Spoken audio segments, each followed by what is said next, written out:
దేవుడే నాకు లెక్క. హల్లెలూయా. అంటే ఒక మాటలో చెప్పాలంటే వారి బాధల కంటే వాళ్ళు దేవుణ్ణే ఎక్కువగా ఎంచుకున్నారు. హల్లెలూయా. నాలుగో మాట ఏంటంటే వాళ్ళు భారము కలిగి ఉన్నారు. ఏం కలిగి ఉన్నారంటే కొంచెం గట్టిగా చెప్తున్నా. యాక్చువల్లీ వాటిని వివరించే వచనాలు కూడా నా దగ్గర ఉన్నాయి, కానీ ఇప్పుడు వాటన్నిటిని కూడా ప్రియదేవుని బిడ్డలారు చెప్పడానికి ఇష్టపడట్లేదు. ప్రియదేవుని బిడ్డలారు వాళ్ళు ఏం కలిగిన వారై ఉన్నారంటే భారం. హల్లెలూయా. స్వరం ఎత్తి చెప్పండి. హల్లెలూయా. ఈరోజు దేవుళ్ళు నిలబడలేకపోవటానికి కారణం ఏంటంటే భారం లేదండి. మనకి ఏం లేదు. అందరు చెప్పండి, ఏం లేదు. ఏ భారం లేదు. దేవుని పని విషయంలో మనకి భారం లేదు. దేవుని మందిరం విషయంలో మనకి భారం లేదు. ఇదిగో నా కుటుంబం రక్షించబడాలి అనే భారం లేదు. నా బిడ్డలు బాగుపడాలి అనే, నిజం చెప్పండి, గుండెల మీద చేసుకొని మీ యవ్వనస్తులు మారాలనే భారం ఎవరికి ఉంది అసలు? ఈరోజు మీరు అలాగుంటే ఖచ్చితంగా మీరు దేవుళ్ళో నిలబడతారు. మీ పిల్లల కోసమన్నా నిలబడతారు. మీరు ఆ భారం కూడా లేదు కాబట్టి మీలో ఏమి లేదంటే దేవుళ్ళో నిలిచే శక్తి మీలో. హల్లెలూయా. నేను అంటాను, భారం కలిగినోడే చదువుకుంటాడు, భారం కలిగినోడే పని చేస్తాడు, లేకపోతే గాలిలాగా తిరుగుతాడు రోడ్లప్పటికి. భారం కలిగినోడే కుటుంబాన్ని చూసుకుంటాడు, లేకపోతే కుటుంబాన్ని విచ్చలవిడిగా తినకపోయినా పట్టించుకోడు. ప్రియదేవుని బిడ్డలారు, భారం కలిగినోడే చక్కగా పని చేస్తాడు, పంట పండిస్తాడు. భారం లేనివాడు వదిలేస్తాడు. వర్షం వచ్చినా ముందు కొట్టాలి లేదా అని ఆలోచన ఉండదు. అన్నిటికి మించి భారం కలిగిన వాడే భక్తి చేస్తాడు. హల్లెలూయా. కాలం అతి సమీపమై ఉన్నదమ్మా. వచ్చే దేవుడు త్వరగా మన మధ్యకు రాబోతా ఉన్నాడు. మీ పిల్లలు చచ్చిపోతున్నారమ్మా. పొద్దుండే స్వప్న, నేను అప్పుడే అంతకుముందు నిద్రపోయాను అనుకోండి, స్వప్న 4-5 సార్లు ఫోన్ చేసింది. వాట్ హ్యాపెండ్ అంటే, నేను ఎప్పుడో అక్కడ ప్రార్థన పెట్టినప్పుడు వెళ్తే ఒక చిన్న పిల్లోడు, వాడు నా పక్కన కూర్చున్నాడు, ఎంత ఉన్నాడు. ఇప్పుడు దరిదాపు ఎంత అయి ఉంటాడు, ఒక 12-15 మధ్యలో ఉండుంటే వాడికి కూర్చోగలుగుతారు. 12-15 మధ్యలో ఉండుంటే. ప్రియదేవుని బిడ్డలారా, ఏం జరిగిందంటే నిన్న వాళ్ళ నాన్న కొట్టాడంట. వాళ్ళ నాన్న వాడిని కొట్టాడని చెప్పేసి వీడు తెలియకుండా వెళ్ళిపోయి గుడుకులు తాగేసాడు. తెలియకుండా వెళ్ళిపోయి, వయసు అంతా 12. వాడు అప్పుడు నువ్వేమవుతారో అన్న. నేను అప్పుడు వాడు ఏమన్నాడు, నేను టాపీ మేస్తే అవుతాను అన్నాడు. వాడికి తెలిసింది అదే.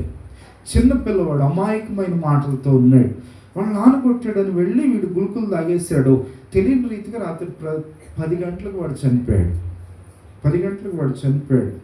వాడు ఇంటి పేరు కవలోళ్ళను మరి ఇంకెవరో తెలియదు, కానీ 10 గంటలకే. వాడు ఒక్కడే కుమారుడు, ఇంకెవరన్నా ఉన్నారో నాకు తెలియదు. అమ్మ నలమూతుళ్ళు అంట. నలమూతుళ్ళు ఇక్కడ ఎవరో సరే. పిల్లవాడు, వాడి మనసు ఎంత, వాడి ఆలోచన ఎంత. ప్రియదేవుడు బిడ్డలారా, వాడు వాళ్ళ నాన్న కొట్టాడని గుళుకులు తాగేశాడంట. గుళుకులు తాగేసి కనీసం హాస్పిటల్కి తీసుకెళ్ళి బ్రతికాడా అంటే, ఎవరు బిడ్డ ఏమీ తెలియని వాడు చిన్నప్పుడే నన్ను ఏమవుతారంటే టాపీ మేస్తున్నా అన్నాడు. వాటి గురించి కూడా పెద్ద జ్ఞానం లేదు. వాడు బాధ వచ్చి గుళుకులు తాగేసి మంచి యవ్వన కాలంలో ప్రియదేవుని బిడ్డల రాత్రి చనిపోయాడు. ఏంటి నీ పిల్లల విషయంలో ఏముంది నీకు భారం? నీ కుటుంబం విషయంలో ఏముంది భారం? తాగిపోతే సంతోషమేనా? ఆ రోడ్లు ఎప్పుడు తిరుగుతా నువ్వు పెట్టి. కొంతమంది పిల్లలు ఎంత తప్పన్నా చేయనియండి, కనీసం ఒక్క మాట అంటండి. వాడు ఏదన్నా గొడవ పెట్టుకొని ఈడే గొడవ చేసి వచ్చినా ఏమంటారో తెలుసా? ఎదుటోడిదే తప్పు అంటారండి. అంత వెనకేసుకొస్తారు ఎందుకు? అంటే వాడు ఇంకా పాడవ్వాలా? వాడు ఇంకా నాశనం అవ్వాలి? నేను అంటాను, బయట ఒకడిని కొట్టినోడు ఖచ్చితంగా రేపు ఇంట్లో నిన్ను కొడతాడు. ఎందుకనంటే బయట ఎవరికి దొరకకపోతే వాడి ఇంట్లోనే దొరుకుతారు. ఎవరు దొరుకుతారు? దేవుని బిడ్డలారు, మార్తమ్మ గారికి ఒక అన్నయ్య ఉండేవాడు, తాగి వాళ్ళ అమ్మను కొట్టేవాడు. ముసలిదే పాపం. పెన్షన్ అంతా తీసుకుని వాళ్ళ అమ్మను కొట్టి అమ్మకి మైండ్ పోయింది, చివరికి చచ్చిపోయింది ఆమె. ఇటువంటి మూర్ఖులుగా తయారైపోతున్నారు కదా నీ కుటుంబం.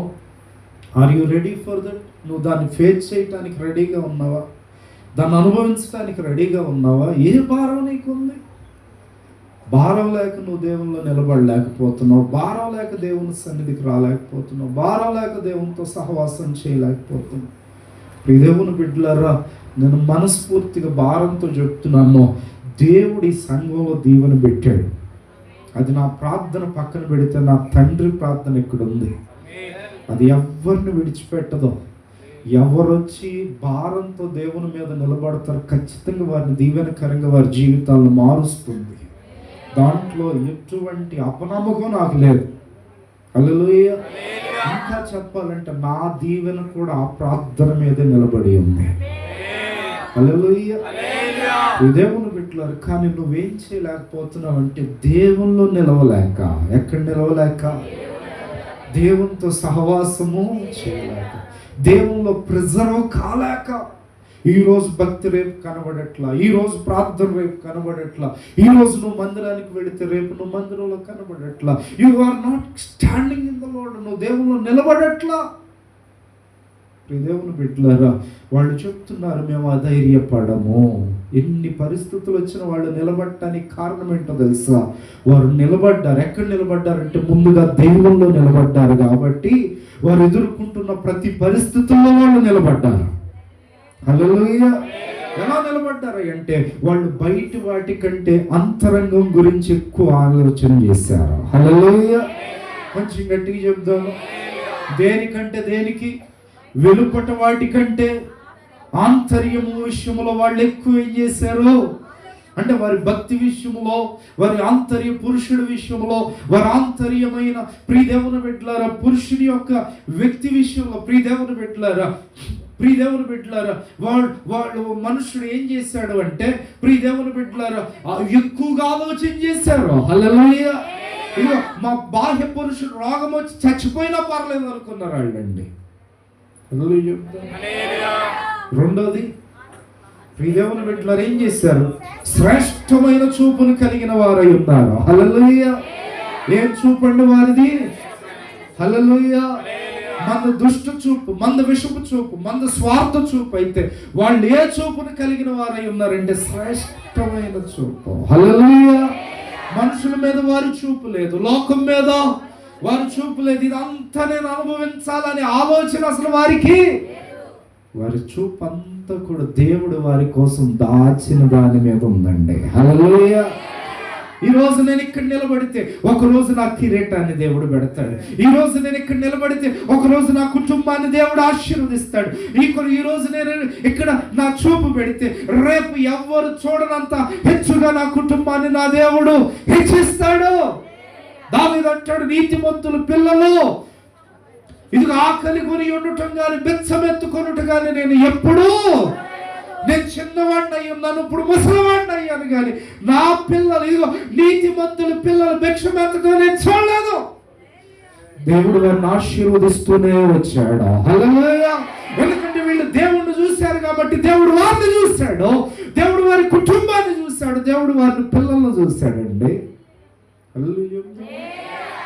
నువ్వు వాళ్ళట్టున్నారు, వీళ్ళట్టు పోతున్నారు, వీళ్ళు ఎంత సంపాదిస్తున్నారని నువ్వు బయట చూస్తున్నావు కాబట్టి నువ్వు నీ పిల్లలు దీవించబట్టుని చూడలేకపోతున్నావు. హల్లెలూయా. వాళ్ళు రెండవదిగా శ్రేష్టమైన చూపును కలిగి వారై ఉన్నారు. మూడవదిగా శ్రమను చులకనగా ఎంచుకున్నారు. హల్లెలూయా. పదే మాట్లాడితే ఏం బాధలయ్యా, ఏం కష్టాలయ్యా, ఏం ఇబ్బందులు అవేం పట్టించుకోలేదు వాళ్ళు. హల్లెలూయా. అవే వస్తే అవే పోతే, నా జీవితం దేవునితో ముడిపడి ఉండును గాక, అంతే వారి ఆలోచన. హల్లెలూయా. నాలుగవదిగా లోక భారం కాదు కానీ ఆత్మీయ భారాన్ని కలిగి ఉన్నారు వాళ్ళు. హల్లెలూయా. దేవుని విషయంలో భారాన్ని కలిగి ఉన్నారు, పరిచర్య విషయంలో భారాన్ని కలిగి ఉన్నారు, దేవుని పని విషయంలో.